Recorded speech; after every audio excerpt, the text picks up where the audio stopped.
السلام عليكم أصحابي كسو دوانا فلنقينتا أفلانتا رأي ويب تي في maanta waxaan tabkii noo saaran filim khayaali saynis ah oo la magac baxay 2067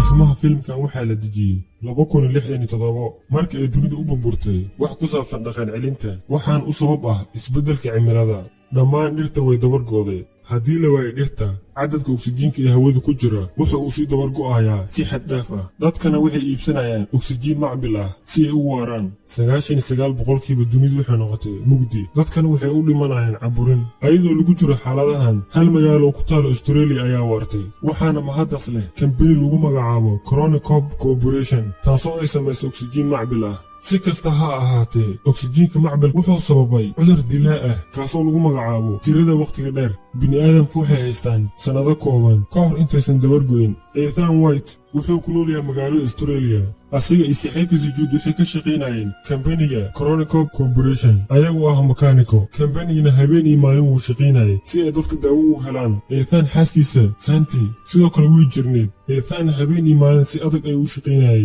si oo uu helo lacag si uu xaaskiisa ugu soo iibiyo oksijiin hal maalin Ethan iyo saaxiibkiisa ayagoo ka shaqeynayo godka dhexdiisa kambaniga qofku u qaabilsan cilmi baarista waa Regina Jackson waxaan ugu wacday xafiiskeeda wayna isbartay waxaan u sheegtay in ay bini'aadamka ku socdaan inay dabar go'aan haddii aysan isbedelin sanadayar waxaan u caddaysay in Ethan uu yahay qofka keliya kaasoo caawin kara qof walba oona badbaadin kara bini'aadanimada Ethan wuu wareeray mana uusan rumaysnaayada laakiin Regina waxay ku adkaysatay inuu booqdo laabkooda laabkana waxaa yaala mashiin weyn dhakhtarka laabkan waxaa lagu magacaabaa Billy Mitchell waan isbaray Ethan wuxuuna lama ilbiriqsi fiiriyey aaladda gacanta ku xiran Ethan kadibna waxay u sharxeen asiga aabihiisa Dr. Richard White oo bilaabay mashruucan 20 sano ka hor mashiinka waqtigana wuxuu yaalay Ethan hortiisa waxaana lagu magacaabaa The Chronicle waxaana la sameeyey tijaabadii ugu horreysay ee mashiinka waxaan u direen shuruuca raadiyo si ay u hubiyaan waxa xiga dhanka kale waxayna heleen ayagoo u gudbay 407 sano kadib sanadkana waa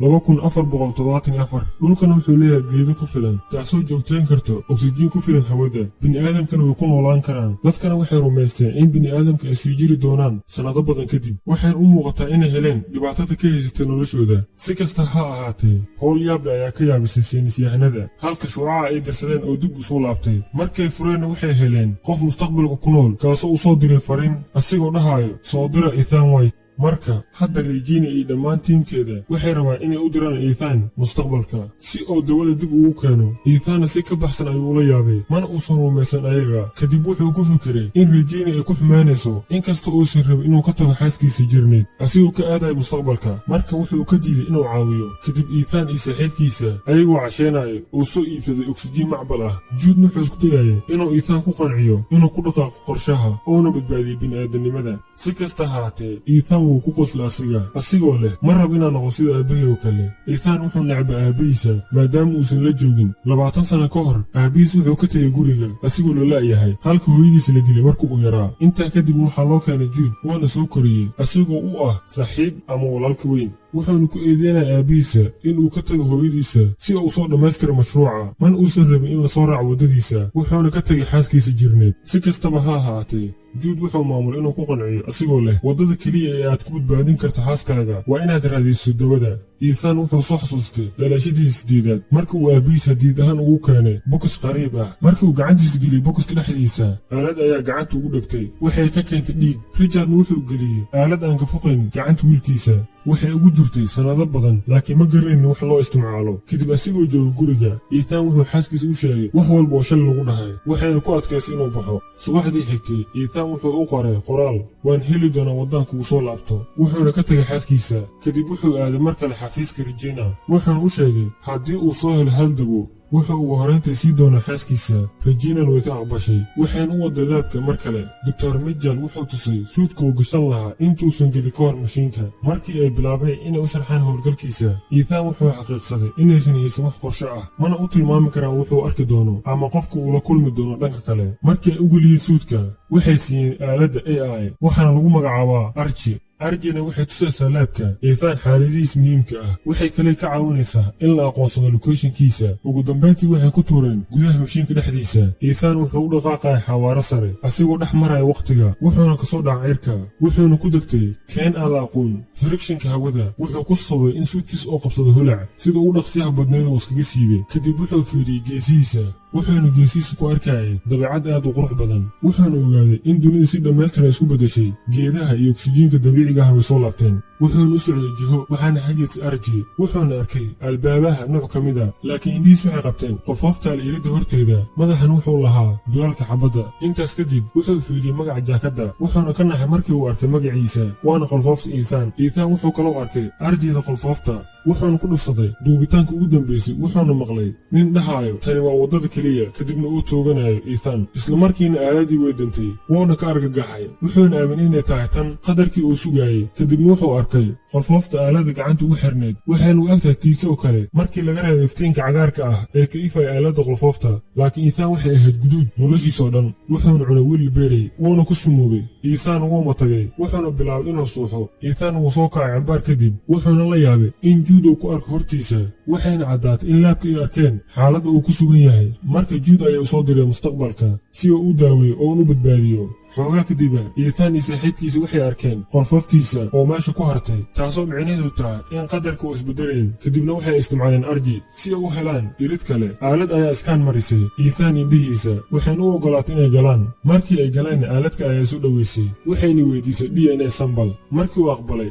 aaladda gacanta ugu xirneed waxay bilowday inay shaqayso waxayna ka dhigtay inuu dhiig ka imaado kadib tijaabada dhiigga waxay noqotay cagaar halka qolkana wuu daarmay waxayna xaqiiqsadeen inay ku jiraan laabka karonika 407 sano kadib waxay hortaageen sidoo kale mashiinka wakhtiga juudna wuu xiisaynayay maxaa yeele hadda waxay u laabanayaan xilligooda iithaanna muusan ku fikirin wuxuu u sheegay inaysan waxba ka beddeli karin waxayna ku dhammaysanayaan ilaa ay ka dhintaan sida ay hore u soo arkeen iithaan qolfooftiisa iithaan wuxuu hubiyey sistamka wuxuuna arkay holograafiga aabihiisa wuxuuna u sharaxayay mashiinka wakhtiga wuxuuna u sameeyey inuu ku soo aruuray oksijiinka dhulka mustaqbalka oonu soo gudbiyo sanadka xaadirka ah si kasta ahaatee markii ugu horraysay oo shiday mashiinka wuxuu helay fariin lagu weydiinaya asiga inuu wiilkiis u soo diro mustaqbalka si kasta ahaatee wuu ku xumaaday wuxuuna doortay inuu sameeyo wuxuuna kood ugu dhigay DNA-da iithaan isla markiina iithaan iyo saaxiibkiisa waxay xaqiiqsadeen in mashiinka wakhtiga inuusan awoodin inuu dib ugu celiyo ayaga maxaa yeelay bateriga wuxuu ku dhowaanayaa inuu dhaco kadib 407 sano maxaa ka xun kicitaanka aaladda laabka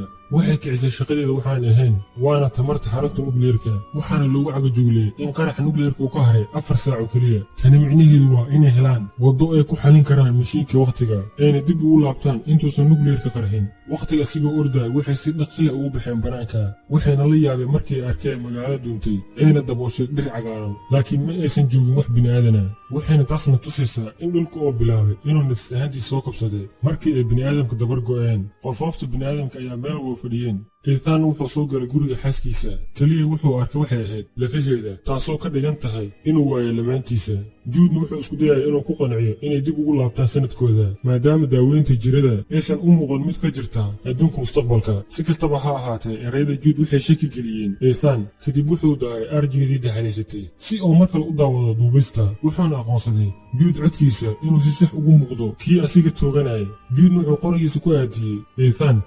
ayaa ugu dambayntii go'aansaday inuu soo dhammaystiro howlgalkiisa marka hore marka waxay isku geeyeen dadaalkooda waxayna maamuleen inay dayactiraan xarunta damarta kadibna ay ugu laabtaan laabka hadda mashiinka wakhtiga wuu shaqeeyey waxayna awoodi karaan inay dib ugu laabtaan sanadkooda waana inay sugaan 37 daqiiqo ilaa uu boortarka ku xirmo markay tirada sirow gaartay boortarku wuxuu ku xirmayay sanadka 2067 ilaa 30 ilbiriqsi gudaheeda si kasta ha ahaatee iithaan weli wuxuu ku arkaa qolfoofta iridda horteeda waxayna tilmaamaysaa inaysan waxba ka beddeli karin mustaqbalka si ay u helaan xaqiiqada iithaan wuxuu ka soo saaray bateriga arjeeda wuxuuna geliyey midii daxalaysatay habkaasna wuxuu ku guulaystay inuu helo fiideo kale iithaan wuxuu hubsaday in mustaqbalka uu dili doono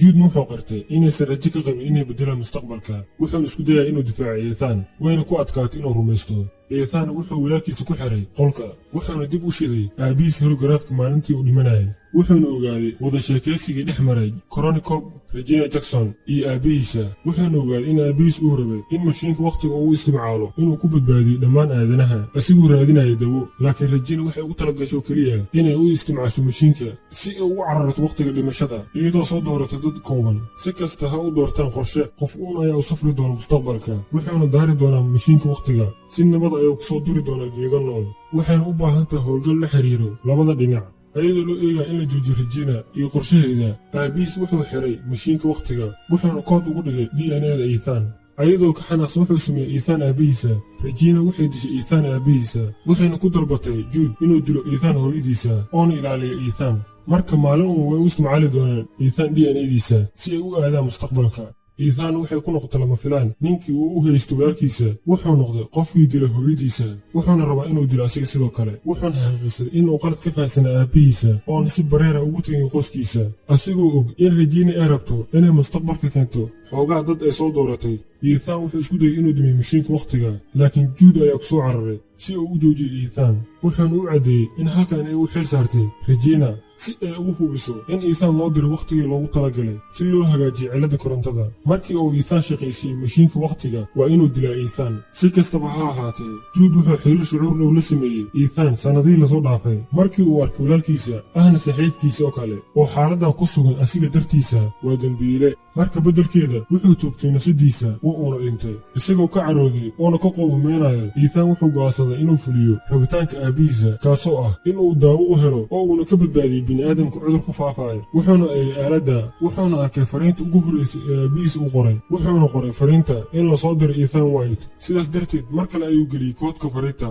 wuxuuna u diray sanadkiisa ayadoo la socoto geedo badan. dhinaca kale laabka, sanadka 2067, Regina iyo gruubka ee dadka mudnaanta u soo dooratay ayaa sugayeen in uu shaqeeyo mashiinka wakhtiga. hal mar ayay ka naxeen. si kastaba ahaatee, mashiinka wakhtiga waxaa lagu soo daray boqolaal geeda ah ayadoo la socoto koobiga fiidooga dilka Ethan aabihiisa. wax yar kadib wuxuu burburiyey mashiinka wakhtiga, taasoo ay natiijada noqotay in ay burburto Regina qorshaheeda. dhammaadka filimka, Regina waxaa lagu xiray dilkii ay geysatay. dhirtiin waxaa dib loogu soo diray sanadkii 2067, waxaana lagu beeray dhulka. Ethan xaaskiisna waxay heshay ubaxa uu soo diray asiga, halka Ethan uu joogay dunida mustaqbalka keligiisa. wuxuuna xabaaday Jude wuuna iska cafiyey. Ethan wuxuu ku farxay markii uu waayey qofooftiisa, wuxuuna kaloo ku faraxsanaa maadaama uu fuliyey qorshihii aabihiisa. waadna ku mahadsantahay daawashada muuqaalkan. like iyo subscribe ha hilmaamin si aan u soo badin muuqaaladan oo kale.